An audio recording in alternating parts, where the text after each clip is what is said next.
Genesis chapter 3. Now the serpent was more subtle than any beast of the field which the Lord God had made.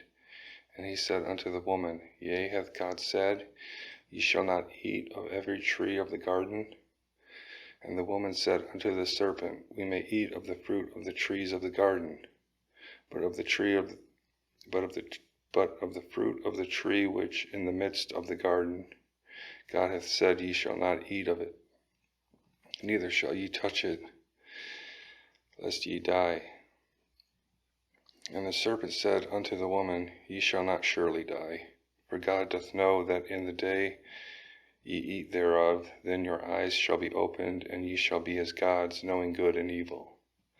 And when the woman saw that the tree was good for food, and that it was pleasant to the eyes, and the tree was to be desired to make wise, she took of the fruit thereof, and did eat, and gave also unto her husband with her, and he did eat. And the eyes of them both were opened, and they knew that they were naked, and they sewed fig leaves together, and made themselves aprons. And they heard the voice of the Lord God walking in the garden in the cool of the day. And Adam and his wife hid themselves from the presence of the Lord God amongst the trees of the garden. And the Lord God called unto Adam, and said unto him, Where art thou? And he said, I heard thy voice in the garden, and I was afraid, because I naked, and I hid myself. And he said, Who told thee that thou wast naked? Hast thou eaten of the tree whereof I commanded thee that thou shouldest not eat? And the man said, The woman whom thou gavest with me, she gave me of the tree, and did eat. And the Lord God said unto the woman, What this thou hast done? And the woman said, The serpent beguiled me, and I did eat. And the Lord God said unto the serpent, Because thou hast done this, thou cursed above all cattle, and above every beast of the field. Upon thy belly shalt thou go, and dust shalt thou eat all the days of thy life. And I will put enmity between thee and the woman, and between thy seed and her seed. It shall bruise thy head, and thou shalt bruise his heel. Unto the woman he said, I will greatly multiply thy sorrow, and thy conception in sorrow thou shalt bring forth children. And thy desire to thy husband, and he shall rule over thee.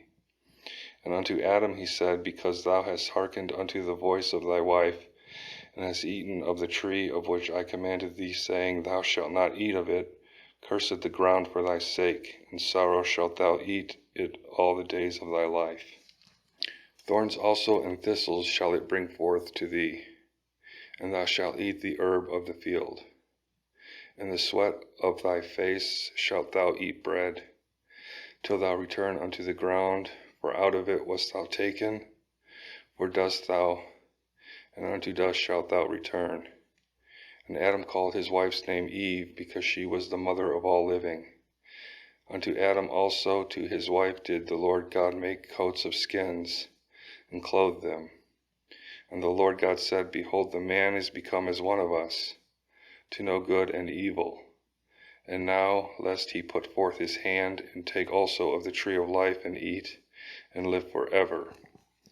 Therefore the Lord God sent him from the garden of Eden, till the ground from whence he was taken.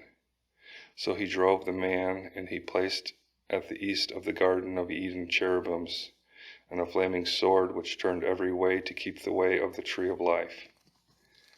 Genesis chapter 3.